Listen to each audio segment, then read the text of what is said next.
Bienvenidos a un episodio más de Inmuebles sin Filtros. Juan Pablo, ¿cómo estás? Todo muy bien, mi Jaime, aquí emocionados con el episodio de hoy.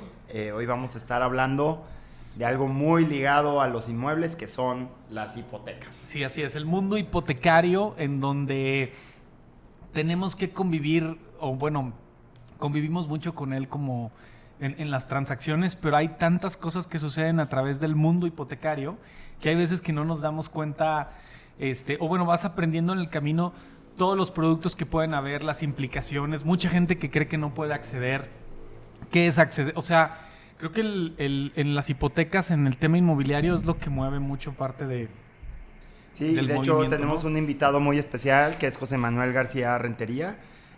Muchas gracias por estar aquí, José Manuel. Gracias, gracias, Jaime. Tanto Jaime como yo trabajamos mucho con él y ha sido siempre un gran asesor y nos ayuda a llevar a buen puerto las operaciones hipotecarias inmobiliarias, y pues creemos que vamos a tener un episodio muy interesante aquí platicando de varios temas. Pues no sé si por lo pronto nos pudieras dar así como un poquito de contexto De tu sobre background, de o sea, tu de- background Ok. y del contexto general hipotecario de León. Muchas gracias, gracias Juan Pablo, gracias Jaime por la invitación y yo pues estoy encantado de la vida de estar aquí con ustedes. Pues bueno, empezando rápidamente, digo, yo soy más grande que ustedes para empezar de edad, pero no mucho. Soy economista, egresado de la Universidad de Guanajuato y tengo una maestría en Economía y Finanzas en la Universidad de Lausanne en Suiza. Y en el mundo hipotecario tengo ya 13 años de estar desarrollando este negocio, esta profesión, al frente de la oficina de SOC, que se llama SOC Bajío Diamante, una oficina que somos una oficina pequeña, esencialmente mi esposa y yo y un asesor más. Y pues bueno, es un mundo interesante, como ustedes acaban de señalarlo, es súper necesario, intrínsecamente vinculado al tema inmobiliario. Y León, pues León es un mercado interesante, boyante, en expansión, que viene creciendo, que ha seguido creciendo y que no deja de crecer. Digo, esa es una de las buenas razones por las cuales yo estoy aquí en este momento, en esta ciudad, viviendo aquí, porque hace 13 años nos dimos cuenta que el mercado más interesante en materia inmobiliaria del estado y de buena parte del centro del país era León, y fue donde decidimos impulsar que la oficina creciera aquí en esta ciudad. Y Entonces, siempre fuiste, o sea, cuando tú entraste a este tema de brokeraje hipotecario, Ajá. ¿cómo, o sea, entras directo con SOC es una franquicia? SOC es una franquicia, ¿No? así es. ¿Entras tú directo con franquicia o entras, o sea, cómo es que te haces broker hipotecario tú en tu experiencia? Pues, ¿cómo lo viviste? Breve y rápidamente la respuesta. Inicia con mi propia historia personal. Recién casado, necesitamos comprar una casa, mi esposa y yo, y pues bueno, hacer lo que hace la mayoría de la gente, de banco en banco preguntando cuáles son las opciones, en los horarios del banco, pidiendo permiso en el trabajo para salirte y buscar cómo llegar a la sucursal. Y justamente en ese instante, pues yo, después de concluir nuestro proceso hipotecario, que fue en aquel momento con cierto banco, yo le digo a mi esposa, esta es una oportunidad de negocio, hay una necesidad de que los consumidores, los clientes potenciales, tengan una asesoría personalizada, detallada y fina de lo que implica esto. Por una simple razón muy poderosa. Una, la información está dispersa, y estamos hablando de eso del 2006, todavía no había la información que hay en internet disponible para ver, comparar, entender. Había que ir de puerta en puerta preguntando en los bancos, y hay esa necesidad y la gente necesita esa asesoría por una simple razón. Es la compra más importante de tu vida. O sea, nunca, la mayoría de las personas nunca van a comprar algo más costoso que una casa.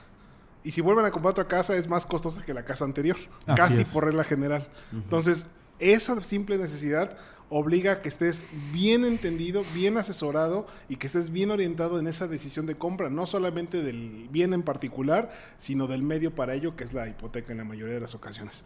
Y esa idea no solamente se aplicaba a esto, ¿no? Es aplicable a otros bienes de consumo como un crédito automotriz, como cualquier tipo de financiamiento. Hay que entenderlo bien. Y detectamos esa necesidad.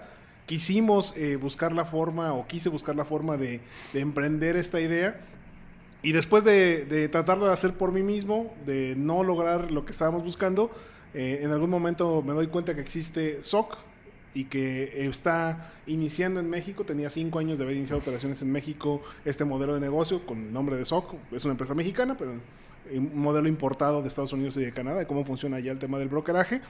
Y decido contactarlos, me doy cuenta que trabajan a través de franquicias. Entonces, en ese momento decido, pues no, dejo de buscar cómo hacerlo por mí mismo, compro la franquicia y me pongo a operar. Entonces, se fue a aprender el know-how. Esto estamos hablando del 2010, diciembre de 2010, cuando compro la franquicia y empezamos a operar por ahí como de marzo, abril del 2011. Ese modelo de negocios de una asesoría integral de brokeraje hipotecario, de te abro un abanico de oportunidades con todos los bancos y con todas las SOFOMs en un solo acto, ¿ya existía o era algo novedoso en su momento? En ese momento, en ese año, en el 2006, era una industria que en México tenía 5 años de existir. Estaba en pañales, podemos decir, estaba empezando la industria. La gran mayoría de los consumidores de hipotecas no lo conocían. La gran mayoría de ustedes, corredores inmobiliarios, no nos conocían. Fue algo novedoso en México. Insisto, no es algo novedoso en el mundo. Existía ya en otros países con mucho éxito. Y a raíz de eso, pues a alguien se le ocurre traer esa idea de negocio a México. Con dos marcas fueron las primeras que iniciaron operaciones en México. Una es OC, otra es otra Creditaria, marca. Creditaria, ¿no? Exactamente. Entonces, y a raíz de ahí la banca empieza a detectar la oportunidad de que efectivamente es un medio muy conveniente de colocación de hipotecas. ¿Por qué? O de crédito hipotecario en general. Porque también para la banca tiene un costo preferencial el hacer eso. Es decir, no es lo mismo colocar una hipoteca a través de un broker, el costo que le implica al banco, que colocarla a través de una sucursal. Y la ventaja para el cliente es que en un solo lugar, insisto, están todas las opciones. Yo voy a poderte ayudar a entender, o cualquier broker, exactamente cuál es tu perfil como cliente, en qué banco vas a ser un candidato ideal y en qué banco no. ¿De acuerdo a qué? Pues a un montón de variables y de circunstancias. Que ahí hay mucha gente variables. que... Ahí es importante notar que yo me he fijado que mucha gente no sabe que esta asesoría que ustedes hacen no tiene un costo. Así es, no tiene costo. O sea, creo que eso es algo que me ha tocado como percibir un poco de que... Es que mandas, oye, te recomiendo que Sí, cheques acá y como es de, que ay, como ¿cuánto que- manda a cobrar? Ajá. Entonces, Sí. es como, digo, para entenderlo, es como si tú fueras una extensión, Sí. ¿no? O sea, que sales del banco a ofrecer Así es. un servicio donde al usuario no le tiene un costo. O sea, y es una gran asesoría, Así creo es. yo, donde tú perfilas, o sea, no es nada más mandar una corrida No, y ya, no, ¿no? no, O sea, no. si nos puedes a lo mejor introducir cuando alguien quiere, ¿no? O sea, es decir, yo traigo la idea de comprar y ahí vamos a ir variando. En el tema de hipotecas ahorita nos podemos concentrar como en un tema de casa, ¿no? Residencial, departamento. Que es el 80% Así de las es, ¿no? hipotecas. O sea, ¿cómo es que es este primer acercamiento? ¿Cómo es que sucede? O alguien puede perfilarse para un crédito, ¿no? ¿Qué es importante tener en cuenta? Ok, digo, efectivamente, como ustedes decían, la mayoría de la gente o de los clientes no saben de inicio que no tiene costo para ellos, no saben que es un ganar-ganar, porque es un ganar-ganar para todos, es ganar para ellos como clientes, de tener una asesoría fina y de encontrar el producto adecuado para ellos, es ganar para el asesor inmobiliario porque es acelerar las cosas, dejar de perder tiempo, que el cliente ande por su propia cuenta buscando la asesoría, y es ganar para uno como negocio porque yo voy a ganar por haber originado esa hipoteca. Y si no se origina la hipoteca y si no se firma, yo no gano nada, pero no Así le es. cobramos nada al cliente de todos modos, ni al asesor inmobiliario. Ok, ahora pasando al otro tema, ¿qué es lo ideal? Básicamente podemos resumirlo como en 5 puntos esenciales a revisar en un primer acercamiento, en un primer perfilamiento del cliente. Obviamente la primera y la más importante es cuáles son tus ingresos y de dónde provienen esos ingresos, cómo compruebas ingresos y si estos están documentados, permítame decirlo, fiscalmente, es decir, si tus ingresos son fiscales o no fiscales, si se declaran o no se declaran impuestos de ellos. Eso ¿De ahí es, te refieres a alguien que tenga una nómina o alguien que sea una persona física con actividad empresarial? así es, o alguien que tenga un negocio Informal en el que recibe efectivo en en el que la recibe calle. flujos muy grandes. Una taquería en la una calle. taquería, alguien que tenga una panadería, por ejemplo. Tengo un caso muy curioso de un cliente que tiene panaderías. Y efectivamente, ese saber a qué te dedicas, de dónde provienen tus ingresos y si estos son, insisto, vamos a llamarle fiscalizables o no, es decir, que están documentados en cuentas bancarias o no. Esa es la primera característica. La segunda es entender cuál es tu situación y calidad crediticia en este momento. Es decir, si has tenido historial de crédito o no lo has tenido, cuál ha sido el comportamiento de tus créditos en el pasado, de qué tamaño han sido tus créditos. Porque a lo mejor hoy tus flujos te dan capacidad para un crédito de 10 millones de pesos, porque sí tienes el ingreso para ello, pero tu experiencia crediticia, lo más que has tenido es una tarjeta con un límite de 50 mil pesos en una tienda departamental. Entonces, por más que tu flujo sea muy bueno, el banco no te va a comprar ese riesgo porque no te conoce como buen pagador. Y también el banco le importa que haya movimiento de esa Así lana, es. ¿no? Que no la tengas estática ahí, en ese sentido. O sea, Exactamente. El tercer punto es obviamente el tema de tu edad, tu perfil como cliente en general, es decir, si tienes, estás casado, no porque yo esté a favor de ellos, pero digamos, son variables que influyen en la decisión de un banco, si eres casado, si eres soltero, si tienes hijos, si no tienes hijos, los años que tienes trabajando, todo es un conjunto de variables, el grado educativo que tienes, entre más educación casi siempre es mejor perfilamiento para el cliente, son un conjunto de variables que es lo que hacen saber si el cliente es viable o no es viable para un banco o para otro, porque si bien el banco no lo va a decir abiertamente porque no es una política explícita, sí es muy claro que tienen ciertos perfiles definidos o predefinidos en cada banco. A un banco le gustan más cierto tipo de clientes que a otro. Hace poquito, nomás para hacer una pausa, y hace poquito estaba viendo que una aplicación de tarjetas en teléfono, una aplicación de estas nuevas que están saliendo. Tipo Nu o algo así. Ándale, sí. Te hacían ciertas preguntas y la inteligencia artificial se fijaba en cómo contestabas esas preguntas. Así es. O sea, cómo las contestabas, la ortografía que tenías y todo. Y en base a esas preguntas... Hacían un perfil financiero. Hacían un perfil, güey. Sí. O sea, en cómo lo contestabas, cuánto tiempo tardabas en contestarlo. Y todas estas variables que mencionas, pues a lo mejor alguien ni tiene ni idea, güey. Sí, ¿no? claro. No, debe de ser un entorno súper complejo la medición de riesgos de una unidad hipotecaria de cualquier banco. Así es. Todo lo que miden. Todo lo que miden, evalúan y lo que se fijan es todo tiene relevancia. La antigüedad del empleo.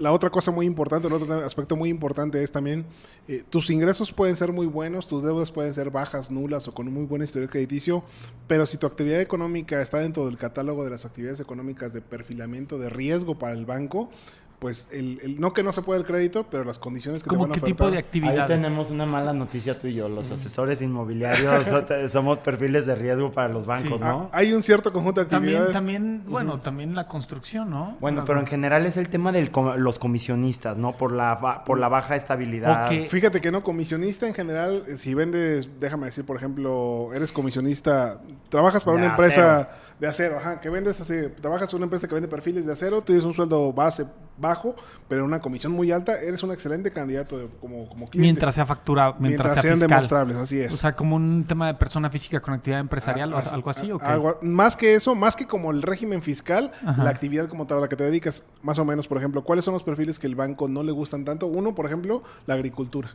Todo lo que tenga que ver con actividades agropecuarias se ve con mucho más detalle y con más rigor, precisamente por un tema de ciclicidad puede haber un año agrícola muy bueno, uno muy malo, y eso entorpece severamente. Y no depende de echarle ganas o no, cabrón. No, o sea, es una variable totalmente. El clima, ¿quién lo controla, no?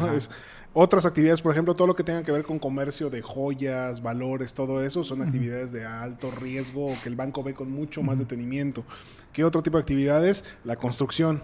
También, sin duda alguna, la construcción siempre es también una actividad que ven con más riesgo. Una pregunta en ese sentido. ¿Qué onda con el PEP? O sea, de la persona políticamente expuesta. Ok. ¿Por qué? Sí se llama PEP, ¿no? Sí, sí. Yo me he fijado mucho en las solicitudes que te dicen, bueno, que si tú eres una persona políticamente expuesta o si eres familiar de una persona políticamente expuesta, ¿esto también implica como una especie de riesgo o de vulnerabilidad o en qué sentido? Más que podemos llamarlo sí riesgo vulnerabilidad, pero más bien un tema más relacionado con el tema de prevención de lavado de dinero, ese tipo de cosas, en el sentido de que cuando se declara a una persona que está políticamente expuesta, dependiendo del ¿Eso quiere decir que es un cargo elegida por cargo público? Por elección popular, exacto. Okay. Son esos. No es de, o sea, si tú eres un secretario de gobernación. Ese no pasa nada. Pero más bien por el tema de las declaraciones patrimoniales, 3 de 3 pues, para evitar que haya... Y explícitamente, como decía Jaime, los políticamente expuestos son aquellos que tuvieron un cargo de elección popular directa. Presidente municipal, diputado, senador, gobernador, presidente de la República. Esencialmente son esos. A lo mejor ahora con lo de los jueces también van a ser, pero pues, bueno, ya veremos. ¿Y cuál es lo que pasa? Si yo fui políticamente expuesto, lo que va a pasar es que van a investigar a detalle de dónde vienen mis recursos y si no hay un tema ahí que el banco tenga que cuidar del origen de mi patrimonio. Y si no fui yo el políticamente expuesto, sino que fue un familiar, aplica hasta el segundo grado de consanguinidad. Entonces, lo que hacen es una investigación nada más un poco más detallada para ver si mi patrimonio en realidad no es del que fue políticamente expuesto y el enganche que yo estoy utilizando para pagar la casa en realidad no es mío. Es nada más lo que implica. Sí, o sea, el tema de beneficiarios y prestan nombres para decirlo más abiertamente. El tema de abogados también es... Abogados en el pasado, abogados litigantes. Yo me acuerdo que antes los abogados era como las pólizas jurídicas. O O sea, ni siquiera te dan Así derecho es. a platicarlo, ¿no? O sea, En el pasado, cuando yo inicié eso hace 13 años, efectivamente era una actividad de riesgo. Todo lo que tenía que ver abogado litigante era un perfil de riesgo y el banco le ponía muchos candados a una autorización para un perfil de cliente como ese. Actualmente ya no lo es. Ok. En el tema de construcción es muy curioso, ahorita que comentaban, ustedes están en el medio, lo conocen. Quien construye es un perfil de riesgo para el banco, pero por ejemplo un arquitecto no lo es. Porque el arquitecto, el banco lo ve como es el que proyecta, el que diseña, el que supervisa la obra, el que va llevando la supervisión, pero no es el que asume el riesgo de la construcción. El que asume el riesgo de la construcción es el ingeniero, visto así como muy categóricamente. Sí, claro. En la práctica sabemos que hay arquitectos que construyen, Ajá. pero el perfil de arquitecto es mejor visto que el perfil de ingeniero, por ejemplo, que construye. Y así Ok. en general hay diferentes actividades que tienen como un perfil de más riesgo, de más foco, y que por lo tanto entonces esos clientes, pues bueno, dependiendo de lo que estén buscando, hay que perfilarlos con un banco o en otro, que ya sabemos que un banco trata mejor o peor a ciertos perfiles. Y es que con eso entramos en un tema que creo que es interesante, que es, pues, o sea, el acercamiento de un cliente, una precalificación. Normalmente mi Sí. proceso seguramente es igual que el tuyo. Llega un cliente, manifiesta un interés, ya lo hemos hablado, Sí. cómo determinan sus presupuestos, muchas veces de manera arbitraria. Sí. Y Sí. cuando hablas con ellos y te dicen, oye, pues a ver, ¿y cómo pretendes hacer la compra? Pues una opción es que te digan, tengo el dinero ahí en la cuenta Claro. y sé que por eso voy a gastarme 2 millones de a pesos. muchos les llegó un correo de estás preautorizado, Invitaciones. pero mucha gente no sabe ni cuánto va a pagar o cuánto... E incluso esas preautorizaciones no son el paso final. Eso, No, eso no, de no, ahí no. a una calificación oficial y a una ejecución posible de crédito hay muchos pasos. Entonces, es. normalmente, seguramente es igual tú. Yo hablo con José Manuel y le digo, a ver, José Manuel, tenemos este cliente, la intención o lo que le gusta vale más o menos tanto. Queremos ver cuál es su capacidad de crédito y normalmente para mí entiendo qué estás haciendo, pero es un poquito una caja negra, ¿no? Sí. ¿Nos podrías platicar así como a grandes rasgos cómo es ese proceso? Sí, con gusto. Esencialmente es esto que tú comentas cuando tú me hablas para contactar a un cliente, o Jaime o que cualquier otro asesor. Normalmente este perfilamiento inicial es precisamente tener una entrevista con el cliente, sea telefónica, sea videollamada o sea en persona físicamente, para nosotros o para yo entender cuál es su circunstancia específica. Es lo que comentábamos hace un rato, a qué te dedicas, cómo compruebas ingresos, platícame un poquito sobre las deudas que tienes en este momento, qué estás pagando, qué no estás pagando. Luego a veces los clientes son muy dados a decir, pues traigo unas tarjetas, pero es todo a meses sin intereses. Bueno, está bien, pero si los meses sin intereses están muy altos, pues ya tenemos un problema. O las tarjetas las pago puntualmente, pues, está bien, pero si el porcentaje de uso de la línea de tarjeta es muy alto, si está por encima del 50% de mi límite, si yo tengo una tarjeta que tiene un límite de 100 y siempre la traigo en 90,000, aun cuando los pague los 90,000 cada corte, eso es una mala señal para la mayoría de los bancos. Entonces, este perfilamiento Yo inicial... pensaría a lo mejor que dices, oye, pues le estoy pagando al 100, o sea, es un tema como si te estuvieras financiando de ahí, Pero ¿no? están asumiendo que tienes ese gasto constante de Sí. 90,000 No, o que te pesos. estás es. financiando de ahí, o Sí, sea... así es, exactamente, que ahí te estás financiando porque tus flujos al futuro son inciertos. Entonces, sí es un tema muy importante y en este perfilamiento inicial lo que hacemos es sacar una radiografía. Por eso para nosotros, y hago un pequeño paréntesis antes de seguir hablando de este perfilamiento, uno de los valores fundamentales de la oficina es la confidencialidad. Por eso somos una oficina pequeña, porque para mí algo súper valioso es la confidencialidad de la información de mis clientes. Claro. Sí, Porque son documentos y datos muy sensibles así los es, que se tienen que compartir. totalmente de De acuerdo. hecho, Entonces, nosotros no nos enteramos de esos datos. No, así ni es. pasan por nosotros. No, o sea, nunca. Entonces, precisamente para poder yo perfilarte de la mejor manera, tienes que confesarte conmigo, o tengo que confesarte, o tengo que buscar la forma que me platiques tu situación real financiera. Oye, y ¿Cuánto una tienes? pregunta ahí ¿Cuánto en debes? ese sentido. ¿La gente en la práctica se va a lo que quiere pagar o a lo que puede pagar? O sea, es decir, Sí,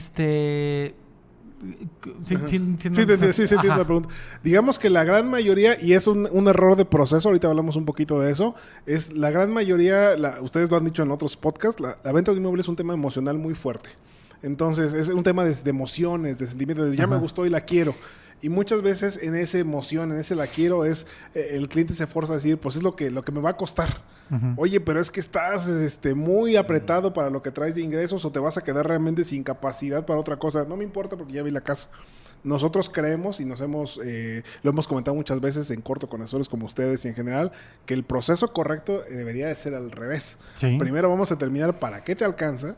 vamos a tramitar el crédito y con la carta de crédito en la mano tienes 3 meses para buscar una casa. Y que yo les digo que es como traer el cheque. Exacto. O sea, Es el hasta- proceso es rápido. Es un instrumento de negociación además para ti. No es lo mismo llegar con alguien que te vende el inmueble y decir, me gusta, te ofrezco tanto, ya traigo aquí el crédito, no voy a ver si me prestan. Ya aquí está autorizado a decir, me gustó, te ofrezco tanto, pero déjame ver si me prestan y luego regreso. Así es. No es lo mismo, ¿no? Entonces, regresando al tema de perfilamiento, este acercamiento inicial con el cliente es para, con base en esta información, a qué te dedicas, edad, lo que tienes, lo que debes, etcétera, darte el panorama de máximo las 3 mejores alternativas de hipoteca que puede haber para ti. Y sobre de eso, construir ya un expediente en forma para ser evaluado formalmente. ¿Por qué lo comento de esta manera? El adjetivo o el verbo o la palabra precalificación efectivamente es todo y nada, porque una precalificación de un banco, como estas invitaciones que le llegan a los clientes por correo, efectivamente es una parte del proceso, como decía Juan Pablo hace un momento, porque esa precalificación solamente se basa normalmente en que el banco ya tiene una consulta de buró autorizada por el cliente. ¿Por qué se la autorizó? Pues cuando contrató una tarjeta, ahí le autorizó a consultar cuantas veces quiere el banco su buró de crédito. Y una estimación de su capacidad de pago en base a los flujos de ingresos que se ven en su cuenta. Solamente cómo entra dinero a la cuenta. Yo soy cliente del banco Patito, para no decir ninguno. Y veo que este cliente está metiéndole esta cantidad de dinero al mes a su cuenta en promedio. No sé de dónde viene, pero veo que entra esa cantidad. Y por otro lado veo que su buró trae estos compromisos nada más. Saco diferencias, le alcanza a poner hipoteca de tanto y le invito y digo, tienes un crédito preautorizado hasta por esta cantidad y con una tasa desde... Entonces, normalmente el cliente dice, oye, me están ofreciendo una tasa de 8.95 para un crédito de 3 millones.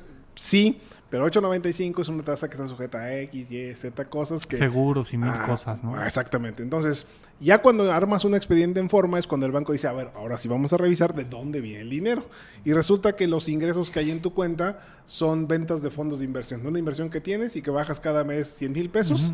Y ahí se ve un flujo de 500,000 pesos al mes porque bajaste 5 veces 100,000. Y no te los toman. No te los toman en cuenta. Entonces, a eso se refiere una precalificación normalmente en un banco.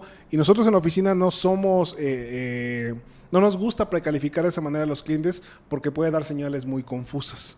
Puede darte la falsa sensación de que tu crédito está listo y vas y pagas un enganche o vas y firmas un contrato de compraventa cuando en la realidad el crédito no está listo. ¿Ya te ha pasado alguna? Muchas ocasiones. Muchas ocasiones de que... A mí también. Sí, muchas ocasiones me ha pasado con clientes que llegan con nosotros al final del proceso, de decir, ya es que ya vi con todos y en ningún lado se puede, pero originalmente me habían dicho que sí. Pues a ver, no somos magos, pero vamos a ver qué se puede hacer y en función de eso, pues tratar de entender por dónde sí o por dónde no, decirle de plano, no se puede. Y aparte supongo que hay muchos clientes que puedan preparar, ¿no? Sí, claro. O sea, puedan como regularizar ciertas cosas en sus temas de tarjetas y todo para decir, a lo mejor ahorita no puedes, pero con una planeación financiera adecuada, en 6 meses pudieras lograrlo. Justo ¿no? es precisamente el resultado de ese primer perfilamiento, esa primera radiografía, es decir, sí se va a poder, vamos a otra vez explorar por aquí, por acá, o ¿sabes qué? De plano, bájale un poquito tus tarjetas hasta esos niveles y cuando lo tengas así volvemos a revisar porque hay mayor probabilidad de éxito, o si tus ingresos no están documentados porque tu negocio es un negocio informal o un negocio que no mete sus ingresos a su cuenta, que lo maneja en efectivo, pues empieza a meter una cantidad que sea necesaria para justificar la hipoteca que estás buscando, o si eres un empresario que todo se paga a través de la empresa, empieza a autopagar dividendos los siguientes 3 o 4, 5, 6 meses para ver ingresos en tu cuenta, o empieza a timbrar tus nóminas personales como servicios profesionales, de la forma que sea, pero construyamos entonces el ingreso.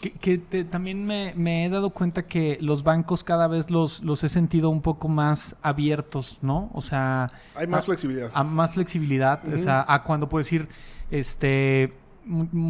cuando tú eres dueño de una empresa y eres el representante legal con cierta capacidad de acciones y todo. Sí, así es. O sea, he visto que ya los bancos han abierto un poco más ese abanico, ¿no? Supongo que el granito siempre es el buró, ¿no? ¿O también en eso crees?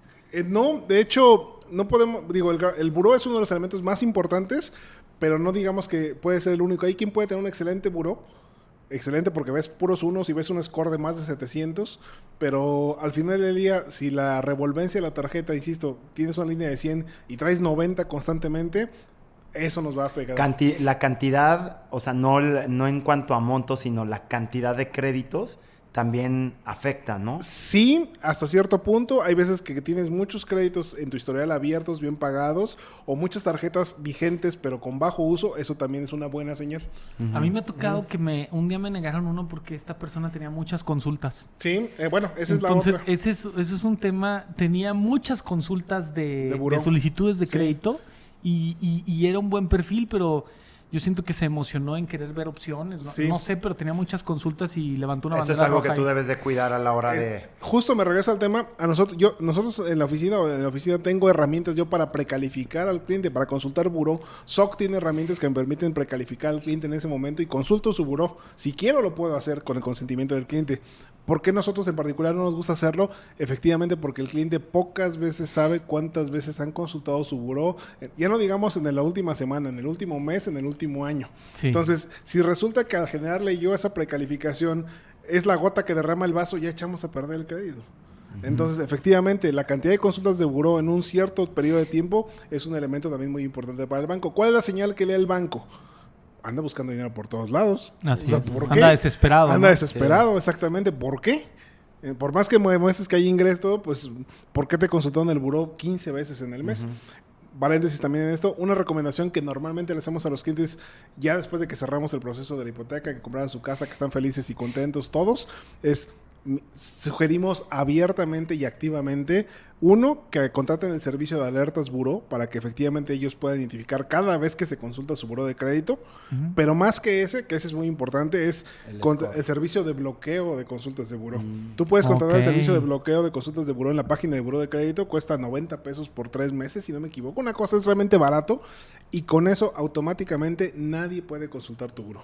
A Nadie. menos de que... Nada más lo vuelves a aprender si ya estás Así buscando es. activamente algo. Exactamente. Ese tip Entonces, está bueno. si tú vas a dices, yo lo tengo pagado el buró, como si me pagáramos una tarjeta en la aplicación del banco, tengo pagado el buró, nadie lo puede consultar. Si yo voy y me acerco y quiero tramitar una tarjeta de crédito, va a decir, hoy no se puede consultar el buró, pero yo lo puedo activar en ese momento en la aplicación de buró de crédito. Ya consultan, lo vuelvo a pagar. De esa forma minimizamos efectivamente como clientes, como consumidores, la posibilidad de que estén consultando nuestro buró de manera activa un montón de veces sin que nos demos cuenta. Porque lamentablemente hay pues mala cultura financiera, mala educación financiera en general y muchas veces con la mano en la escritura firmamos una solicitud de una tarjeta de crédito en Costco a la salida que me la ofrecen. La tarjeta de la tienda, sí, le firmo, no pasó, pero autoricé ya la consulta. Ya firmaste, y ahí ¿no? se queda mucho tiempo. Además, ahí también se queda la negativa, ¿no? Ahí se queda la negativa, así es. Y esa te debe de pegar todavía más. No, en el buró no se refleja eso, pero si si la voy con consulta. Banamex, que es el emisor de la tarjeta de Costco, por ejemplo, dice Banamex, no, pues ya me pediste la tarjeta y te la negué, vamos a rascarle más por qué te la negué. Ajá. Oye, José Manuel, y aprovechando, esto debe de ser una pregunta común o casos comunes. Ya estoy en el buró. Así es. O sea, todo el mundo estamos en el Todos buró. estamos en el buró, sí. Todos estamos en el buró, positiva o negativamente. Negativamente, así es. Estoy negativamente en el buró. Sí. ¿Cómo salgo? ¿O cómo Ok. me convierto en positivo? Ok, bueno, ese es todo un tema y depende efectivamente nosotros siempre les gusta decirlo, a mí me gusta decirlo, depende de qué tan indeleble sea la mancha que hay en tu buró. Hay manchas que se van a quitar con el tiempo y no pasa nada. 7 años, ¿no? Depende del monto. Depende del monto, es el tiempo que dura el registro del buró. Pero más que del monto, también depende del código final que le haya puesto la institución emisora Como del la crédito. quita o algo así. Exacto. Si tengo códigos de reporte de buró en una cuenta con un banco, con una financiera, con lo que sea, que sean fraude o quitas, esas manchas nunca se quitan. Y en teoría la ley dice que después de ciertos periodos de años, de acuerdo a cierto monto del crédito, se debe de eliminar. En la práctica, ¿qué es lo que pasa? Cuando alguien cae en una situación como esa, normalmente que el banco lo que hace es que vende la cartera. El banco no se queda con eso. Es una tarjeta que no se la pagué. El banco no se queda con esa deuda. La vende a un despacho de cobranza. Y vendiéndola, cediéndole los derechos a un despacho de cobranza, ese despacho ahora es el que me busca a mí y el que me registra la deuda en buró. Ey. Pero esos despachos, como su ganancia es cobrar lo que se pueda, pero cobrar, normalmente nunca borran los registros de buró. Y como si ya pasó el tiempo límite que la ley establece para que se elimine la cuenta negativa de buró y yo como usuario activo le solicito a buró de crédito que me elimine esa cuenta porque ya pasó el tiempo que la ley establece, el buró antes de eliminarla está obligado a consultar con la entidad financiera si está de acuerdo en que se elimine. Entonces, si ya vendieron la deuda del despacho de cobranza y el buró se revoltea con el despacho de cobranza y le pregunta si está de acuerdo en que se elimine, como la deuda realmente nunca se ha cancelado, el despacho de cobranza puede decir, no, sigue vigente y ahí va otra vez. Y otros 7 años. Y otros 7 años, así es. Okay. Entonces, hay ocasiones en las cuales pues nunca se va a poder quitar.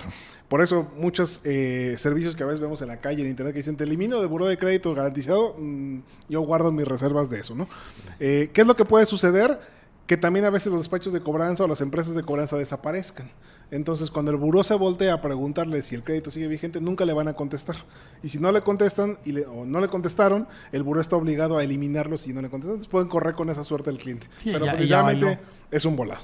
Oye, y antes de entrar un poquito como a los productos de hipoteca, Ajá.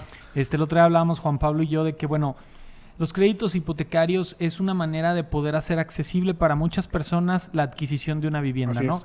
Pero también, aunque tú tengas el dinero de contado, aunque tengas el dinero ahí, mucha gente veo que recurre también al tema hipotecario, Sí, ¿no? sí, sí. O sea, ¿qué Como beneficios? inversión. Sí, como inversión. O sea, en este sentido es, ¿cómo ves tú el uso de un tema hipotecario aunque tú tengas el dinero? O sea, ¿cómo qué ventajas puedes obtener de esto en ese sentido? Básicamente, digo, para mí siempre es un tema también bien interesante el ver la hipoteca no como un instrumento de financiamiento necesario, sino a veces como conveniente, como acertadamente lo están señalando, y específicamente en los inmuebles de inversión, que es, me ha tocado muchos clientes, por ejemplo, referenciados por Juan Pablo, que efectivamente compran como inversión, y es bien conveniente desde mi punto particular de vista, porque tiene varios beneficios. El primero de ellos, el más simple y el más directo, es que tiene deducibilidad fiscal. Entonces ese dinero está dormido, porque ya es una utilidad, una ganancia declarada, grabada, y ya nada más está guardada, pues obviamente el hecho de invertirla en un inmueble, pues tiene ganancias por varias vías, ¿no? La ganancia de las rentas es una, la ganancia de la plusvalía en el mediano y largo plazo es la otra, y la ganancia de deducibilidad fiscal de los intereses es otra más. Entonces, los intereses son deducibles fiscalmente en la declaración anual hasta cierto monto, y no es el 100% de los intereses que pagué, es una fórmula un poco ahí medio complicada que tiene el SAT para calcular, que tiene que ver con la inflación, el valor de dinero en el tiempo, etcétera, pero al fin de cuentas, como el 60-70% de los intereses que pagué en una hipoteca en un año son deducibles en mi declaración anual. Eso me puede ayudar a que tenga un saldo a lo mejor a veces hasta a favor. Entonces, esos son como las ventajas directas así a simple vista. Indirectas, ¿cuáles son de manera adicional? Pensaría yo, o yo opino, es que evidentemente el costo de capital para una empresa es muchísimo más alto que el costo de capital para una hipoteca. Entonces, si yo tengo ya ese dinero, que es una ganancia pura, grabada, pagada, ya, o sea, ya es libre de polvo y paja, me conviene más metérsela nuevamente al negocio para que crezca más que utilizarla como medio de compra de un inmueble. ¿Por qué? Porque la hipoteca al final del día es plazo fijo, tasa fija, y una renta que va a estar creciendo en el tiempo junto con la plusvalía, que puede resultar en el largo plazo en un rendimiento, en un costo real, incluso a veces hasta negativo.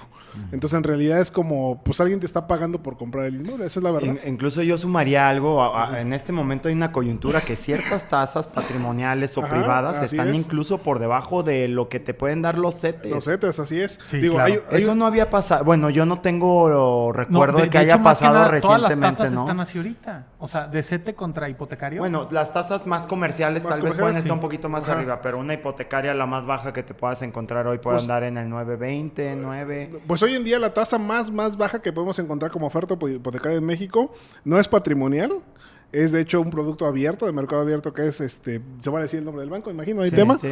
Es Santander Hipoteca Plus Diamante, ese es el nombre del producto, pero es un crédito arriba de 10 millones de pesos, 10 millones para arriba, con la vinculación a otros productos del banco, me da una tasa de 8.80. Ok. O sea, Oye, en pandemia podías conseguirla en 7.50. Sí, por supuesto, ¿no? sí, o sea, por supuesto. 8.80 en este momento, pero 10 millones para arriba la hipoteca. Y CETES, o sea, estábamos hace 6 meses 11, en 11. 10 y garra Eso está 11, bien cagado. Pero no solamente, ese es como digamos el 1% del mercado de clientes, no es el que puede acceder a ese tipo de hipotecas porque esa es la cantidad de inmuebles que se venden en ese mundo, no son muchos.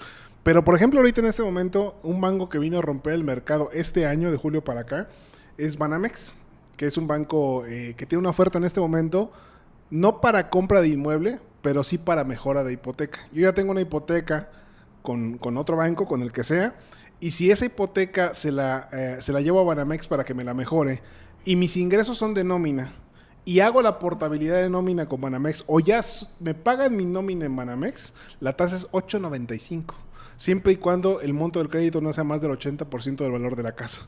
Okay. Pero eso es para el mercado abierto en general, es para una hipoteca de 1 millón, de 2 millones. No tienes que ser Banamex Premier, nada. No. O sea, 8.95 en este momento es dinero literalmente regalado. Nosotros en este proceso, en este momento tenemos varios clientes que estamos en ese proceso con ellos porque literalmente es conveniente. Y si no tienes ingresos de nómina, la oferta de Banamex para los independientes en este mismo esquema es 9.50, que está muy bien. De todos modos, está por debajo del costo real del dinero que setes. Yo incluso para el tema de inversión, algo que... O sea, a mí me gusta meterme en camisa de 11 varas con las operaciones porque a veces me llegan clientes que quieren invertir y me dicen que tengo 2 millones de pesos. Y para mí sería muy fácil decirle, aquí está el producto, ya te gustó, te lo vendo, nos vemos en 3 días en la notaría. Así es. Yo les digo, me voy a complicar la chamba. No me va a pagar ni un peso el banco, ¿eh? O sea, te estoy haciendo esta recomendación porque honestamente es lo que mejor te puedo asesorar. Toma una hipoteca porque como el producto que estás comprando lo vamos a rentar y siempre y cuando tenga una rentabilidad superior anual al 6%, ese diferencial entre lo que tú vas a recibir de renta y lo que vas a pagar de amortización es mínimo. Y además pasa algo, las hipotecas en México, la gran mayoría de ellas son amortizaciones fijas. Así es. Mientras que las rentas siempre, por lógica, se van actualizando al menos por inflación. Entonces tú cuando adquieres una hipoteca para comprar un inmueble de inversión, tú estás comprando un seguro contra la inflación. Así es. Estás congelando el valor del inmueble en el tiempo. Si viene una inflación, igual en lo demás te puede ir muy mal, pero en la hipoteca ganaste. Ya está, sí, ya. En la hipoteca ganaste. Y además, en el tiempo tú vas a llegar a equilibrio e incluso en un momento vas a superar el ingreso de rentas contra lo que pagas de amortización o de mensualidad de tu crédito. Y cuando tú te traes todos esos flujos a valor presente neto, lo que yo he hecho, ahí tengo un modelito que me ayudó a hacer un amigo actuario. Cuando tú te traes todos esos flujos a valor presente, el valor presente es negativo. ¿Qué significa? Que, o sea, no solo no te costó, sino que te dieron dinero para dinero de la propiedad. Es dinero que te pongo hoy un cheque que no puedes tocar en 20 años y van a ser pesos del 2024 en el 2044, pero fue dinero gratuito. Así es. Que al inicio no lo sientes. Al inicio no lo sientes. Al inicio hay que desembolsar un poquito, pero también, o sea, si tú compras completamente con tu recurso, yo pongo un ejemplo muy drástico también porque eso entra en el tema de los seguros de vida. Si yo tengo 1 millón de pesos y quiero ir a comprar una casa, y saliendo de la notaría me atropellan, perdón por el ejemplo drástico, pues yo le dejé a mi familia una casa de 1 millón de pesos que todavía la tienen que hacer líquida. Si yo compré esa misma casa con una hipoteca, puse 20%, puse 200,000 pesos y dejé en una cuenta 800,000. Y también me atropellaron. Pues bueno, mi familia tiene una casa de 1 millón de pesos y 800,000 pesos líquidos en una cuenta. La manera de verlo más inmediato y en el tiempo se acentúa. Así es. Y complementando un poquito esto que comentan ambos, por ejemplo, el tema de los inmuebles de inversión, a veces puede parecer que alguien que compra para invertir tiene que ser alguien que tenga un patrimonio ya muy fuerte, muy formado, con una capacidad de ahorro. Y no es así, no necesariamente.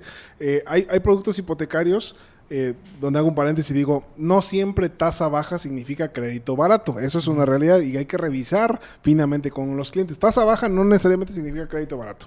Y voy a poner un ejemplo. Hay créditos hipotecarios en este momento en México que el modelo de crédito implica un esquema que se llaman pagos programados. Esto quiere decir que la mensualidad del crédito, no la tasa, la mensualidad del crédito va a tener un ajuste cada año. Pero estos ajustes, que son obviamente al alza, son del 1.6, del 2%, del 2.6 en el producto que tiene el incremento más alto de la oferta hipotecaria que hay en este momento. Eso significa que si pago 10,000 pesos hoy, el próximo año voy a pagar 10,260 a partir de la mensualidad 13. Entonces el incremento es menos de lo que nos cuesta una cena de unos tacos un día cualquiera, de una pareja o hasta de una sola persona.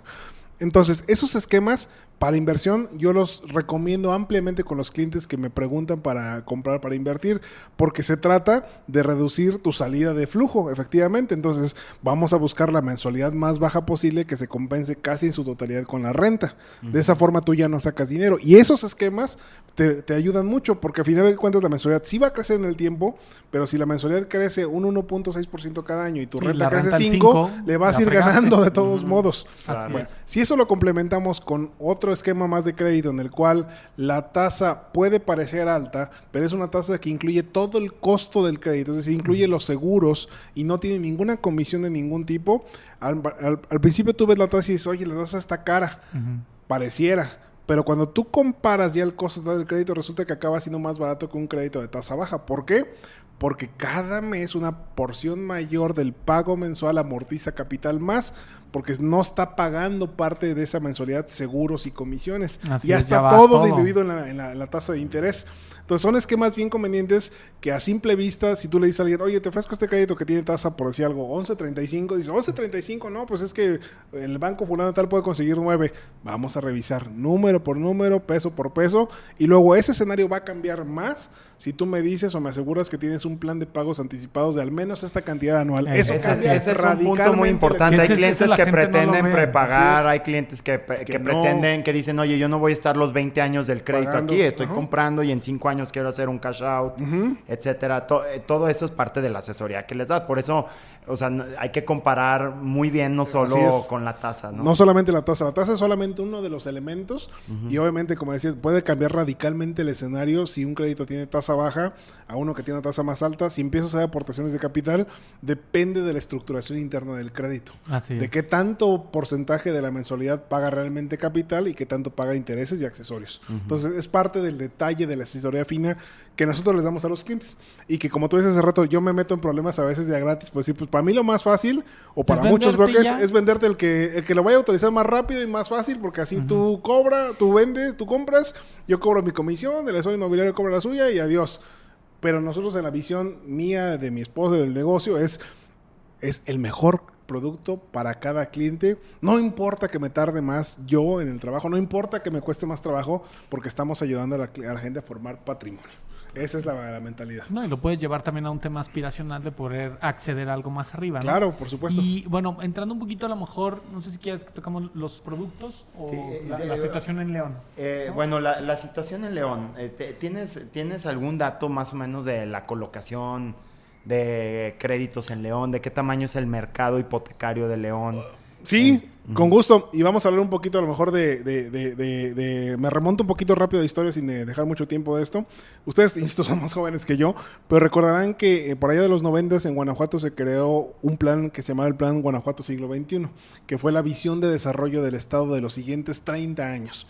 Ese plan fue donde se concibió hacer de Guanajuato un polo industrial, un polo automotriz, que tuviera un desarrollo por encima de las industrias tradicionales del estado, que eran la agricultura, el caso aquí de León del cuero calzado, y todo eso es en buena parte una de las causas por las que hoy León es la ciudad que vemos, la quinta ciudad más grande del país, con un dinamismo inmobiliario económico impresionante, y que obviamente eso hace a la ciudad muy atractiva para vivir, para invertir y para tener una buena calidad de vida, como en cualquier gran ciudad, ¿no? Tenemos ahora sí ya no nos falta ninguna tienda departamental, ya hay todas. Ya hay todas.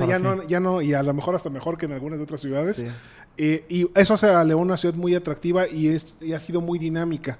Y en estos 13 años que estamos en este negocio, hemos visto cómo la ciudad ha ido creciendo, cómo los valores de los inmuebles han ido incrementándose, porque la propia demanda sí lo ha propiciado y por la propia plusvalía que genera el interés de venir a vivir a la ciudad.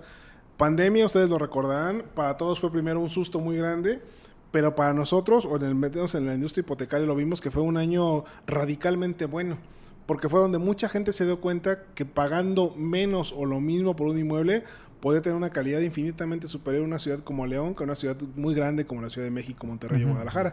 Y ante esta facilidad del home office, del teletrabajo, la gente optó por venirse a vivir a ciudades como esta, y la ciudad ha seguido creciendo. ¿A qué voy? Es un mercado dinámico, movido, creciente.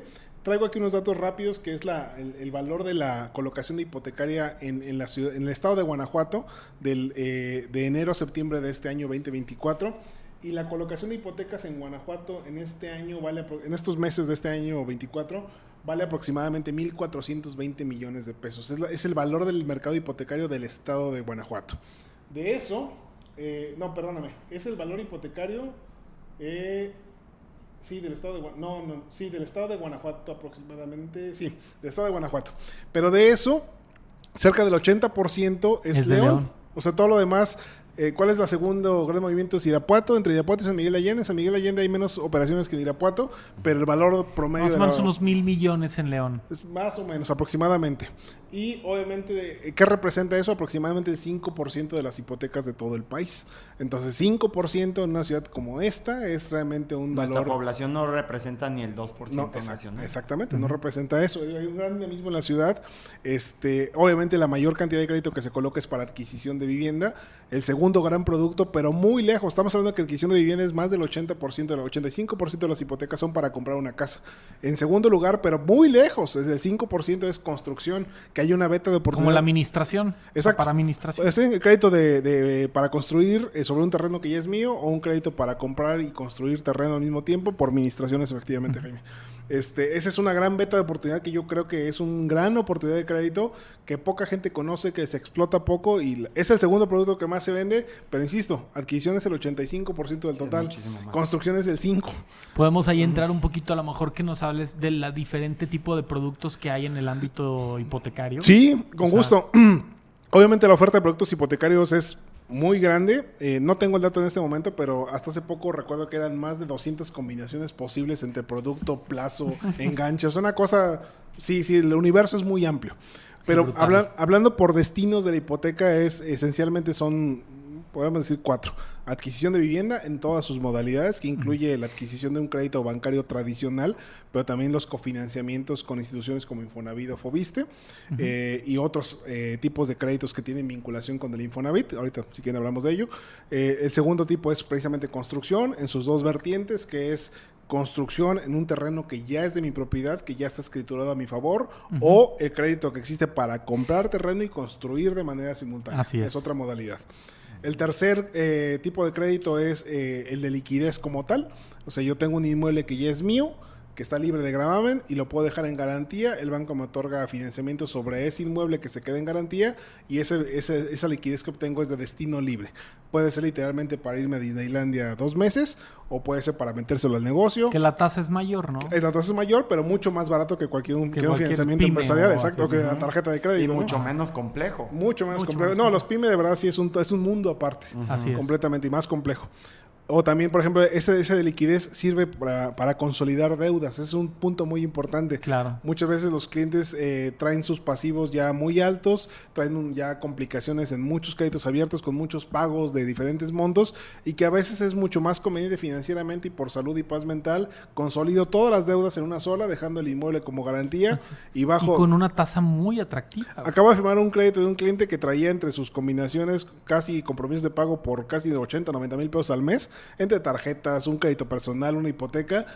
Juntamos todo, lo consolidamos todo en una sola refinanciamiento de la hipoteca que ya tenía con liquidez adicional y hoy va a pagar 38 mil pesos al mes. A partir de este mes. O sea, un ahorro de casi 50 mil pesos al mes en flujo nada más. Entonces, esa es otra modalidad de crédito, el crédito de liquidez. Y la otra modalidad es la mejora de hipoteca.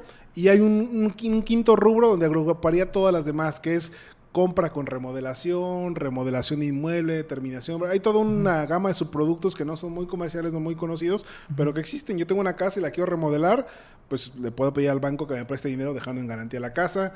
Yo tengo un inmueble de oportunidad de estas zonas que se están gentrificando, por ejemplo, aquí en León, que lo puedo comprar y me prestan para comprarlo y para remodelarlo, porque el banco hace un avalúo proyectado de lo que va a valer el inmueble después de la remodelación. Lo compro, le presento un proyecto de remodelación. Tienes que presentarle el proyecto, así es, me imagino. Sí. Exacto. Okay. Para que el banco... funciona igual cuando compras el terreno y la casa, ¿no? Así es, sobre lo que va a valer. Lo proyectado, ¿no? Exactamente. Entonces, ese producto está interesante. Está muy interesante, exactamente, para zonas que tienen como este renacimiento en muchas partes, ciudades del país. En León, zonas específicas como la Arvide, la Andrade. Bueno, la Arvide creo que no, pero más bien la Andrade, ¿no? La Andrade, Valle del Campestre, todo ese tipo de inmuebles, efectivamente sirve para eso.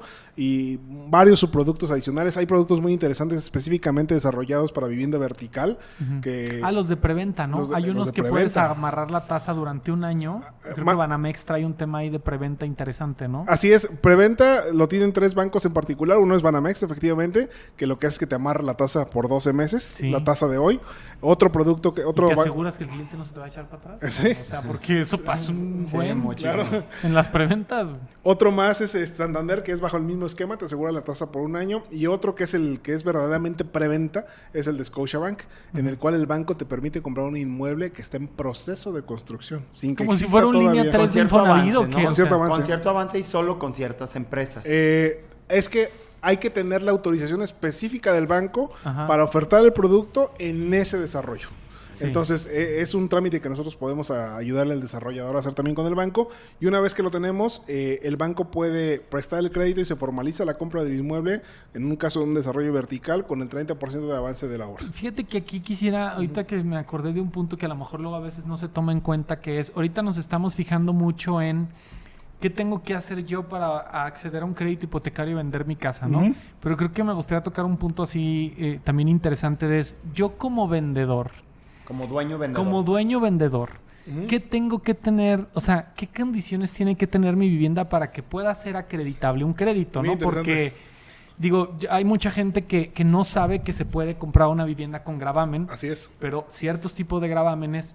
¿Qué pasa con las casas que vienen de herencias, que vienen de litigios, la rebeldía, la no rebeldía? Sí, claro. O sea, si también nos puedas dar es, ¿qué necesito yo saber que tiene que tener mi vivienda? Sí. Porque estás tú de acuerdo que hay muchas viviendas que si no se venden con crédito hipotecario no se venden, Sí, ¿no? no. Sí, O sea, te reduce el mercado de el manera mercado impresionante. brutal, ¿no? Sí, Entonces claro. también yo como vendedor, o bueno, los asesores que nos están viendo, es, ¿qué necesita tener mi vivienda para que pueda ser Sí. candidata, ¿no? Hay un montón de aristas bien interesantes en ese tema. Vamos a tratar de hablar de las que nos acordemos, a las que nos dé Sí, tiempo porque ahorita. también quisiera que tocas el tema de que tenga drenaje, que o sea, todos Sí, esos justo, temas, los ¿eh? servicios. Justo a básicos, eso, sí. ajá. Justo a eso me refería, que son varias aristas en particular. Digamos que... Vámonos si quieres con las cuestiones técnicas de papelería. sí, no sé. diría las más frecuentes. Ajá. Una de las más frecuentes es sobre todo que sea más de una unidad rentable en términos técnicos para el banco, que haya la forma de que la casa se pueda partir en dos y viva una familia arriba y otra abajo, o una en la mitad de la casa y otra en la mitad de la casa, que tengan entradas independientes. Eso, por más que la casa esté bonita, en buen orden, sea moderna, no va a ser elegible como garantía porque literalmente estás partiendo la vivienda en dos. Ok. Eso no es elegible Ya como no es una garantía. vivienda No. unifamiliar. Así como es, quien dice. exactamente. Otra, primero, empiezo por las más frecuentes. La segunda que nos encontramos con mucha frecuencia, que tenga un local comercial. Pues es una casa, a lo mejor estas zonas, algo que se me La ocurre. carnicería abajo San Isidro. y la casa arriba. San Isidro, Mariano Incluye, Escobedo. vámonos todo. a algo más comercial, Brisas del Lago, las Ajá. que están sobre la avenida principal. Ey. Ok, ¿sí es Brisas del Lago? Sí, la que sí, se sí. llama? Ok. Eso, por ejemplo, sobre la avenida principal hay muchas casas que arriba vive la familia y abajo la cochera le Rentaron hicieron la local. cochera o en panorama. Así o es. así. Eso no es elegible como garantía. Ok. Entonces, o a veces en zonas viejitas de la ciudad, como ahí si me voy a la Arvide, por ejemplo, me tocaron algunos casos ahí, que hicieron una cortina que en algún momento tuvo un negocio y que ya el negocio ya no existe y la cortina está cerrada y literalmente es una bodega o inclusive esta es una sala de televisión que no tiene acceso directo a la calle porque la cortina está abajo, pero por adentro pues claramente se ve que era otra unidad rentable. Entonces, cuando pasa eso, decimos al cliente, eso no va a pasar como avalúo. Necesitas remodelar esa sección. Cierra esa cortina, ciérrala y que se vea que es una sala, que a lo mejor que no quedó bonita, que está feí, no importa. Simplemente que no tenga un acceso que parezca que es una cortina, porque eso no es elegible como garantía. Son como las dos primeras más comunes. La tercera más común que nos encontramos con mucha frecuencia y que me has recordado un podcast de ustedes que decían que no te conviene ser el más rico de la cuadra. Ujú. El coeficiente de uso del terreno que esté al límite. Es decir, que la propiedad le dio por ocupar todo el terreno. No me ha tocado un caso así, fíjate. Sí, no, Sí yo te da, o varios, sea, sí. En el que ocuparon de plano hasta el último metro cuadrado de terreno para construir, que no quedó jerren, que no quedó nada. Que y le muchas aventaron veces para arriba. hasta eso deriva en que no tengan una terminación de obra. Así es. No, Sí, seguramente pues, no sí. la tienen y esto la aventaron Sí, después. sí, cabrón, exacto. o sea. Aquí no es elegible porque obviamente el evaluador, el perito se rige por el tema de los lineamientos de desarrollo urbano y hay un coeficiente de uso de suelo permitido y ahí claramente pues no está, Ok. está excedido. Ese es el otro que es bien Ajá. frecuente, parece que no, pero es bien frecuente. Ok. Sobre todo en colonias o en fraccionamientos de vivienda media hacia abajo, Ajá. que es muy frecuente que pues compran la Que casa pudiera primero y ser luego eso. la amplían hasta lo más que se pueda, es muy frecuente eso. Ok. Lo siguiente, lo comentabas ahorita, Jaime, tú, el tema de las sucesiones testamentarias o del tema de los inmuebles en litigio es el siguiente elemento que es bien frecuente que nos Antes yo encontremos. recuerdo que no había problema. O sea, hace todavía 2 o 3 años había ciertos bancos que te aceptaban Ajá. el tema de litigios que no fuera por rebeldía. Así es. pero entiendo que ya esta política ya cambió para todos, ¿no? O sea, Está muy, muy cerrado y obviamente tiene que el banco normalmente lo que nos pide en esos casos, porque la respuesta inicial no es que sea no, sino que es sujeto a revisión. Entonces el banco revisa y te pide todos los antecedentes, a veces hasta del juicio y todo eso, para saber exactamente cómo se adjudicó el inmueble a quien hoy lo posee, y en función de eso termina si es elegible como garantía o no. Es medio caja negra, o sea, la respuesta es sí puede ser, pero primero hay que revisar. Cuando nos enfrentamos... caso por caso. Hay Caso por una caso. institución bancaria que está muy fuerte ahorita, que no trabaja con franquicias, Ajá. que no te acepta escrituras de los notarios que ya les quitaron el fiat, Sí.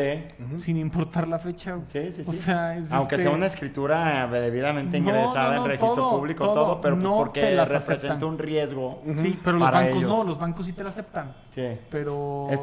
Ya sé qué banco dice, sí. Sí. O sea, no te verdad. las aceptan, ¿no? Ya. Oye, otro... Es el banco de caso, me sucesión imagino. testamentaria tampoco. Sucesión testamentaria sí, ahí siempre y cuando ya el juicio está terminado, el juicio de sucesión, y que claramente estén ya los beneficiarios designados y adjudicado el testamento. Con su escritura. Con su y escritura y todo, sin ningún Ajá. problema. Hemos tenido varios casos, Ajá. inclusive tuvimos uno recientemente este año, complejo, en el que eran 5 propietarios, 5 todo. herederos. Sí, le pagas a los 5. Y le pagas a los 5, pero sí se puede. Así Es que incluso tú puedes utilizar una hipoteca como una herramienta de certeza jurídica del inmueble Claro, que estás no, adquiriendo. pues porque está- O sea, tienes un departamento de riesgos de no sé cuántas Sí, personas que del revisan banco todo, X ajá. que revisan con lupa todo. O sea, si el banco le da miedo a esa propiedad porque si No, le ya, dejas de de pagar ahí. no la va a querer. Sí, cualquier detalle, si no voy. Si no la quiere, pues tú tampoco Sí, la ya, quieres. ya. Hay Sí. algo raro ahí Sí, sí, atrás. sí, efectivamente. Ahora, cuando tiene un gravamen, Ok. tú, o sea, de hecho yo hay clientes que me dicen, oye, quiero vender mi casa, liquido el gravamen, yo siempre les digo, no, güey. Así es. Porque es mucho más fácil Sí, que entre bancos, entre se bancos. entienden y es súper rápido. Así es. Porque te El puedes... proceso lo puedes platicar un poquito, el de la Sí, carta saldo. efectivamente. Bueno, más bien, si dices gravámenes también con otras instituciones, Así ¿y qué es. pasa cuando tienes un gravamen con alguien, una persona a eso física o iba, moral, ¿no? exactamente, digamos el agiotista, ¿no? Por Así llamarlo es. coloquialmente. Efectivamente, se puede vender sin ningún problema si tengo un gravamen con alguna institución del sistema financiero mexicano. Esa es como la primera acotación. ¿Por qué? Porque por regulación esa institución está obligada a entregarme a mí una carta saldo, que Así que me diga con pesos y centavos cuánto le debo proyectado a esta fecha. Y Sí. con ese documento, el banco que está prestando dinero a quien va a comprar la casa le paga a la institución financiera a quien se le deba sin mayores complicaciones, y en una misma escritura se cancela ese gravamen. Entonces, no hay ningún problema, se puede hacer. Voy un paso más adelante. Con instituciones de crediticias públicas como Infonavit o Foviste, se puede sin ningún problema. Así es. Haré una pequeña acotación. Si es Foviste, sí se puede, pero el proceso sí va a ser doloroso. No, y hay ciertos bancos nada más, ¿no? Hay ciertos bancos, ciertos es la otra bancos. acotación. O sea, Infonavit todos lo Infonavit compran, todos, pero Foviste creo que es HSBC y... esencialmente son HSBC, Banamex y Santander. Ajá, nada más. nada más, Nada más. ¿no? Son los que le entran al tema, digamos. Sí. Porque el proceso de cancelación... IMSS del también. gravamen- ¿Perdón? IMSS, IMSS también, porque IMSS te entrega también cartas saldo. así es. Porque el proceso de cancelación con Foviste es doloroso y es complicado, y es una responsabilidad que se lleva el que vende. Ni Igual siquiera- que las adquisiciones con Foviste, Sí. son complejísimas. Hoy en día son un poco más sencillas de lo que eran antes, Son pero un son poco, complejas. pero no, IMSS es lo que Sí. es un dolor de cabeza. Entonces, con Foviste, el gran problema con Foviste es que no entregan carta saldo. Siempre se paga con captura de pantalla del estado de cuenta de quien vende de la deuda con Foviste. Y entonces el que vende se queda obligado, pero obligado casi Pues puedo decir, moralmente. a conseguir la carta de cancelación de la hipoteca para que se elimine el Y gravamen. ya me imagino la burocracia para no, es un conseguirlo. tema.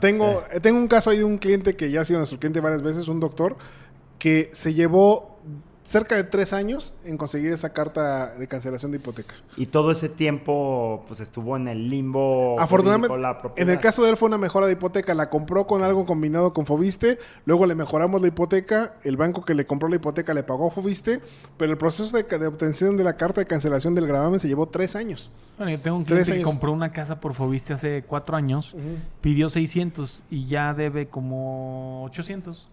Porque está el salario Salarios mínimo, mínimos, ¿no? sí, claro. Oye, y otra cosa también que me pasa mucho aquí en León, cuando tienen drenaje. O sea, pues terrenos Sí. como Lomas de Comanquilla. Esa Lomas de Comanquilla, Sí, yo he claro. vendido creo que con Banamex. Sí. Pero solamente las que tienen toma de agua del pozo de Comanquilla. O sea, que tienen como bueno, es que José Manuel no lo comentamos, pero es especialista en agua también. Sí. O sea, Mi experiencia en concesión. gobierno fue en sí, temas de agua. ¿qué onda con las fosas sépticas, drenaje y las tomas de agua compartidas? Ese es precisamente como el último espectro de cosas que limitan a veces la posibilidad de vender un inmueble. En todos los bancos no va a haber tema con el tema del drenaje y fosa séptica. Es decir, prácticamente en todos, con que podamos demostrar que hay fosa séptica, sin problema pasa. Siempre y cuando sea un fraccionamiento que tenga, digamos, una zona habitacional, digamos, ya urbanizada, ya en desarrollo, como tú mencionas, por ejemplo, ahorita Comanjilla, no hay tema porque realmente, pues, Comanjilla ya no es una zona campestre, no está pegado a la ciudad, no hay problema con eso. Si nos vamos a cosas más como, no sé, algo más alejado, más... Vergel de la Vergel de Sierra. la Sierra, por ejemplo, exacto, ahí sí para que veas, no, porque obviamente la comercialización de esos inmuebles es complicada, el banco se lo toma como garantía, no va a pasar tan fácilmente venderla. Ni para construir, Ni nada. Entonces, no que no se pueda, se complica. Entonces, el drenaje sí es importante, pero es más importante, creo yo, el tema de agua. Ese sí es más importante, porque hay algunos bancos en particular, para no herir susceptibilidades, no voy a decir quién, en el que de plano, si no demostramos fehacientemente que hay un servicio de agua constante, permanente y consistente, no va a ser elegible como garantía. Y no tiene que ser el de Zapal en el caso de León específicamente. Porque, por ejemplo, la Campiña no tiene tomas de Zapal, ¿no? Ahí te va precisamente, Juan Pablo, lo que iba a comentar. Una opción para demostrar el servicio de agua, obviamente, es el servicio normal público de Zapal con el contrato normal de Zapal. La segunda posibilidad es que sea un pozo propio del fraccionamiento y que el fraccionamiento esté entregando el servicio. Como Comanquilla, la Campiña y el Bosque. Como los bosques, como por ejemplo Santa Fe, Piamonte, que tienen un servicio de pozo propio. Hay varios fraccionamientos así en León, no pasa nada. El problema estriba cuando en un banco en particular, aun cuando tengamos ese servicio por el fraccionamiento, el banco se reserva el derecho de que le pruebe el desarrollador que tiene el título de concesión del pozo en orden y vigente. Lo cual en una gran mayoría de ocasiones no es así. Los trámites gubernamentales de agua en la Conagua en particular son una cosa de años y dolores de cabeza, y yo te puedo asegurar que una gran cantidad de quienes prestan el servicio de manera natural, normal en los fraccionamientos aquí en León y en cualquier ciudad del país, es muy probable que el título de concesión no lo tengan vigente, es decir, que ya el título esté caducado, que tengan la posibilidad de renovarlo porque así se los permite la ley, pero que no lo hayan hecho o que esté en proceso de hacerlo, pero es un trámite que empezó hace 3 años y todavía no concluye. Y hay otra cosa que hace poquito yo traía una vivienda que cumplía todo eso, pero le pusieron el techo de paja. Como no de paja, de palma, güey. Pero tenía todo, güey. Era una casa con todo. Como una palapa, como palapa de playa. Y entonces hay ciertas cuestiones también, o sea, en las cocinas, en los baños, en el techo, en el piso, que debe de cumplir una casa para este sentido, ¿no? Digamos que los preceptos básicos del avalúo son que la casa sea habitable. ¿Y cómo lo entienden como habitabilidad? Que esté cerrada totalmente, que o sea, no haya posibilidad de entrar desde el exterior hacia la casa, a menos de que force la cerradura, que rompas una ventana, claro. Que tenga, bien importante, tarja en la cocina. O sea, puede tener... Puede no tener estufa, puede no tener cajones, nada. Puede tener los superclosets de madera, de teca, de la que tú quieras, pero si no tiene la tarja en la cocina, no pasa. Es chistoso de repente ir a ciertos fraccionamientos de no nivel tiene. Lo lo único que te ponen cuando Es la no hay tarja. cocina y hay una tarja, Una tarja, así, volada exacto. ahí en un pedacito. Porque es lo chuleco. mínimo indispensable para Sí. que sea avalúo. Y que tenga muebles de baño. Puede no tener Excusado, closet. Sí. lavabo. Ese es- y ya. ya. Pueden no tener puertas de las recámaras, pueden no tener closets, pueden Y no piso, tener... ¿no? Piso puede ser de sea, cemento tiene que ser pulido. firme, ¿no? Sí, Firme. con eso. Ok. Con eso es suficiente. Ahora, ¿cuál es el otro tema que nos encontramos con mucha frecuencia? Y ahorita lo mencionabas tú, Jaime, acertadamente. No con mucha frecuencia, pero digamos de los otros casos que nos hemos encontrado varias veces, efectivamente como construcción atípica le llama el banco. O sea, tú puedes ser una super casa, en Ay. un super terreno, en una super ubicación, pero si tiene construcción con materiales atípicos, puede ser no Como la elegible casa como... que hay Me hice aquí, una como casa la- de contenedores. Me tuve un caso, exactamente. No, la de así. adobe que está aquí, ¿no la has visto? Hay una casa de adobe. En ahí Porta Fontana, Fontana. que es de Porta adobe. Fontana. Que es de adobe. Esa propiedad a mí me tocó en algún momento ¿Ah, dado, sí? y no fue elegible como garantía. No, es que Es que es construcción Bueno, ese es atípica. eso podrían aplicar cierto criterio. Sí, Al sí, final sí. de cuentas es un sistema constructivo sólido y que puede aguantar Sí, el güey, tiempo. Pero pues Sí. es una casa de 450 metros de construcción de adobe, ¿no? Estaría padre invitar a este güey para... Me tocó una vez también ¿Cómo por qué decidió un eso? cliente que era un crédito de construcción y nunca nos comentó que su proyecto constructivo implicaba precisamente el uso de materiales no convencionales y reciclados, entiéndase contenedores, Ajá. Ujú. y no pasó. Porque el banco dijo, no. O sea, está muy bien el proyecto, el terreno es un super terreno, es una super garantía. Lo que me estás pidiendo es un aforo muy bajo, pero yo no te voy a financiar la construcción de una casa con contenedores. Porque si me quedo con ella, en algún momento dado que no me pagues, ¿quién me la va a comprar? O No, sea, pues hasta te puedes llevar los contenedores. Sí, o sea, te lo podrías llevar te muy lo podrías fácilmente. llevar, exactamente. Entonces, ese es el otro tema. Que puede ser como difícil de vender una casa con crédito hipotecario con esas características. Oye, una cuestión también en el tema de como la tecnología que existe hoy en día, todavía los bancos, veo que, o sea, puedo decir, cuando tú vas a firmar una casa, un contrato hipotecario, firmas 90 hojas, ¿no? Sí, o sea, sí. de ese tema. Sí.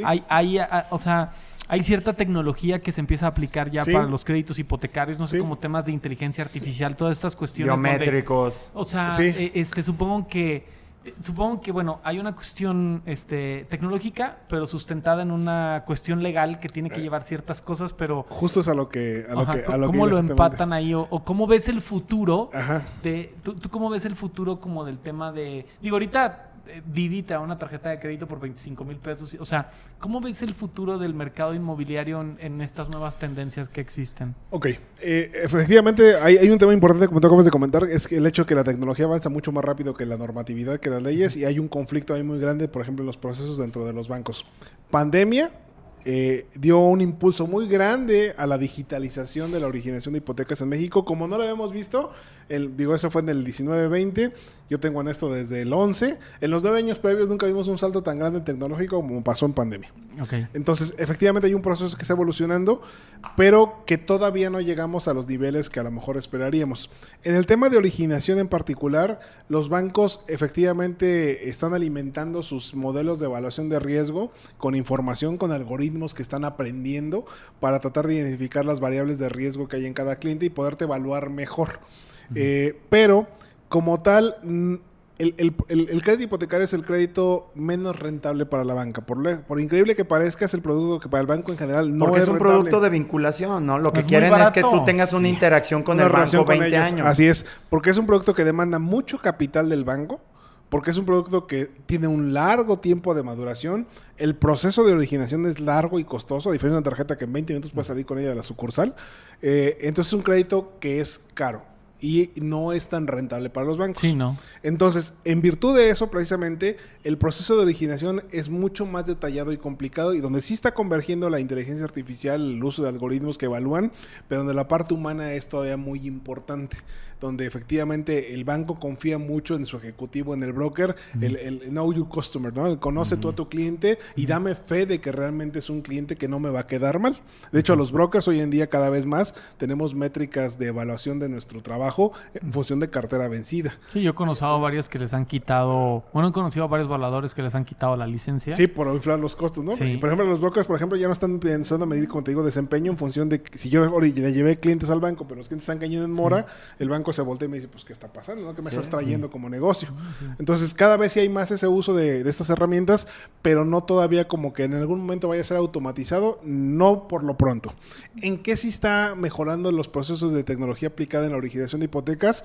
En los procesos, por ejemplo, de la solicitud de crédito. Okay. Y voy a hablar un caso muy específico que es del gran hito este año en la industria hipotecaria en México, que es HSBC, que HSBC de principios de este mes o del mes pasado, no el mes pasado, a mediados del mes pasado, es posible originar ya un crédito en HSBC con firmas digitales del cliente. Como las firmas de la aplicación de Dropbox FAD. Sign Sí, o DocuSign. Ajá, o- DocuSign, exactamente, en el cual yo como broker entro al sistema del banco, capturo la solicitud, los datos, le corremos buró, el cliente autoriza su buró y luego es posible originar la solicitud de crédito para el cliente, que se le envía efectivamente a través de estas herramientas como DocuSign. Él firma digitalmente, la regresa y ya. Ya no es necesario imprimir, llevar, pero es el único banco que ha dado ese paso Ahora, hasta supongo ahorita. que debe de haber un proceso de biométricos De autenticación. Pero o sea, ya, que ya eso es sean, ¿no? en el momento de la De la originación del original. crédito como tal a la hora de celebrar la escritura. Sí, y también al momento de firmar, por ejemplo, el cliente tiene que validar ciertos datos, tiene que dar... Ah, bueno, tienes lectura Sí. de iris en algunos casos, reconocimiento ¿no? facial, ese tipo de cosas. Reconocimiento Pero ya facial. en HSBC, desde mediados del mes pasado, esa es la gran innovación de este año del banco, que es posible originar una hipoteca, ahora sí que como dicen, contactless, ¿no? Sin que el cliente yo lo vea físicamente para que me firme. Que fíjate que, digo, ya se nos está yendo el tiempo, pero estaría muy interesante tener una, o sea, Ahorita ya llevamos como una hora 15, una hora 20. Este tema da para 3 horas. Pero, o sea, pero para- estaría interesante, o sea, a lo mejor si vamos haciendo un cierre ahorita, y generar otro episodio, si estuvieras de acuerdo, un yo poquito toda la más vida. con los productos, ya como más Más técnico, ¿no? Porque sí específico, claro. siento que está como... No, muy- definitivamente hay mucho que hablar. Hay que hablar también un poquito de las tendencias. ¿Sí? Yo nada más así como conclusión sí quisiera preguntarte algo, porque es algo que a mí me pasa mucho con los clientes. El cliente te dice, pues ya le gustó la casa, cosa que ya hemos hablado, ya está ahí. Ya empezamos el proceso de calificación de crédito. Le llega el crédito y dice, la tasa es del 10.5, no me dieron la del 9.2. No es la que quería. Y escuché en las noticias que va a haber una revisión del Banco de México y van a bajar Que las la tía y tasas, que- quién sabe qué. ¿Qué convendrá más? ¿Esperarte a esa baja de tasa? Digo, probablemente habrá que meternos a detalle a analizarlo, pero ¿qué será más eficiente financieramente? ¿Esperarte a una baja de tasas y probablemente tomar un castigo de plusvalía porque vas a tener que pagar más caro? Claro. O tomar una tasa más alta hoy, porque pues al final de cuentas existen estos mecanismos de De refinanciamiento refinanciamiento. y todo. Y aunque no lo hagas, tomar un precio de oportunidad Claro. puede ser más Más eficiente rentable. financieramente, ¿no? Y yo me gustaría plantear la respuesta y con una un poco ambigua en el sentido de decir, depende del lugar donde estemos comprando. Si es un lugar, una ciudad como León, donde hemos visto las plusvalías de los últimos años, lo que han subido, Sí, no, está cañón. pues comparado con lo que te vas a ahorrar en tasa, vas a salir perdiendo. Porque el año que entra el inmueble, si hoy cuesta 4 millones, el año que entra te va a costar 4,400. Y si la tasa te baja de 10 a 9,50 el año que entra, no compensa la Esos bajada de tasa, 400,000 esos 400,000. Así de sencillo, no lo compensa. Además de que efectivamente, como tú dices, siempre va a existir la posibilidad de refinanciar cuando las tasas realmente bajen a un nivel interesante. Ahora, desde inicios de este año hay mucho ruido en el mercado diciendo, pues es que las tasas van a empezar a bajar, ya empezaron los recortes. Y yo nada más voy a permitir replicar un comentario de un funcionario de Scotiabank recientemente que comentó lo que decíamos hace un ratito. El producto hipotecario es el producto menos rentable para el banco. No solamente es la tasa, sino es todo lo que le cuesta al banco mantener una hipoteca. Por lo tanto, entonces, la bajada de tasas que empezamos a observar en el Banco de México este año y que va a tener como consecuencia la baja de la tasa de referencia entre los bancos, no se va a reflejar en hipotecas este año y probablemente ni siquiera todavía el que entra. sigue en los primeros meses. Va a tardar un ratito más. ¿Por qué? Porque la tasa tiene que bajar más, tiene que bajar sensiblemente más la tasa de interés interbancaria, la TIE de Banco de México, para que efectivamente el banco le haga sentido bajar la tasa de las hipotecas. Entonces no podemos esperar y es muy probable que la tasa hipotecaria no va a bajar por lo menos en los siguientes 6-8 meses, no va a bajar más que estos potenciales oportunidades de oferta como lo que tiene ahorita Banamex, que es una situación muy particular, pero solamente es para mejoras de hipoteca, no es para adquisición. No podemos esperar una bajada de tasas. Entonces, yo, si un cliente me pregunta, y es pregunta de todos los días, también, o sea, oye, ¿no me conviene mejor esperarme? Pues si tú crees que puedes ahorrar como enganche adicional lo que te va a costar más el inmueble de aquí al próximo año, pues sí te conviene esperarte. Porque vas a ahorrar todo ese dinero, vas a pedir menos dinero al banco tal vez y vas a enfrentar una tasa ligeramente más baja, sí te vas a ahorrar unos pesos. Pero si tu capacidad de ahorro no te da para juntar ese enganche adicional que te va a requerir la plusvalía que el inmueble va a ganar dentro de un año, compra ahorita con las tasas de ahorita y refinancia cuando la tasa realmente sea interesante. Y yo me iría más lejos. Si piensas que estás comprando un inmueble que va a costar lo mismo en un año, No, hombre, lo estás mal. compres. Sí, Bueno, sí. a menos que estés Sí. muy enamorado de la Sí. idea de Sí, vivir así es. ahí, ¿no? Así es. Pero probablemente no sea la inversión más inteligente. Así es, y depende mucho por eso lo que decía al principio, del lugar en el que estemos, ¿no? De la oferta que haya de inmuebles similares. Si la oferta es muy grande, pues sí, espérate, pero si realmente como sale al mercado el inmueble, se vende y se consume, no, o sea, realmente no va a ser negocio esperarte. Claro. Y a mucha gente le pasó, sobre todo yo me di cuenta con muchos clientes, ¿cuándo empezó la subida de tasas? Empezó a principios del 22, del 23, que empezaron a subir las tasas. Mucha gente aquí, clientes que tenía, decidieron posponer momentáneamente su compra. Y a los 6 meses regresaron espantados de que la casa ya valía no 100,000 más, sino 200, 300,000. Me dijo, no, ya mejor de una vez, porque si no, esto no, ¿a dónde Sí, va si a no, parar? Pues ya no me va a Ya no alcanzar, me va a voy a tener alcanzar. que Así cambiar de es. Exactamente. segmento. Claro. Entonces, en particular, hablando de León, yo diría, sin duda, y a menos de revisar puntualmente el caso, pero la generalidad es compra ahorita y refinancia después. Ujú. Así es. Pues vamos terminando sí, y ahorita nos organizamos para una segunda, ¿no? Sí, yo creo que sí vale la pena. Hay mucho de qué hablar al respecto de las hipotecas. Muchísimas gracias por todos tus comentarios. Estuvo súper interesante. Yo tengo 9 hipotecas. Sí. Don Manuel lo sabe. Sí, ya no soy sujeto a hipotecas, pero me gusta mucho el tema de las hipotecas. Sí, claro. Es algo que me apasiona y que yo he descubierto que es una gran herramienta de inversión, claro. es una Si la sabes multiplicador de manejar bien, patrimonio. es a toda madre. Exacto, el crédito hay que usarlo a tu favor, es el apalancamiento, es usar el músculo financiero de tus inquilinos para crecer tu patrimonio, y eso es solo mi perspectiva. También para adquirir una propiedad tienes un mayor alcance, todo, hay mucho de qué hablar. Muchísimas gracias, estuvo súper No, al revés, interesante, ustedes, José gracias, Manuel. encantado por la visita, por la invitación. Yo listo y disponible cuando ustedes quieran Ahorita otra nos vez. organizamos para el otro para Sí. hablar un poquito más de los productos, ¿no? Exacto. Sí. Pues buenísimo. Gracias, Jaime. Gracias, Muchas Juan Pablo. gracias. Gracias a Gracias. ustedes.